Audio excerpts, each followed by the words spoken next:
Bilasizmi, Ashraf Hakimi 3 yildan beri dam olmagan yagona futbolchi. Marokashlik himoyachi 2022-yildan beri futbol o'ynashni to'xtatmagan. U mavsumning birinchi yarmini PSG da o'tkazdi. Keyin noyabrda Qatarga jahon chempionatiga ketdi. U yerda 7 o'yin o'ynadi, chunki jamoa yarim finalga chiqdi. Keyin u Parijga qaytib, mavsumni yakunlab 39 ta o'yin o'ynadi. 2023-yil yozida mavsum tugagach hamma dam olishga ketdi. Faqat Hakimi Marokash uchun Afrika Millatlar Kubogida o'ynashga ketdi.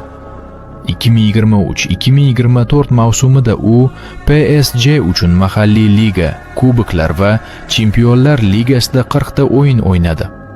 Mavsum tugab hamma dam olishga ketganda u Marokash bilan Olimpiadaga bordi. U yerda ular bronza medali qo'lga kiritib, barcha o'yinlarni o'ynadi.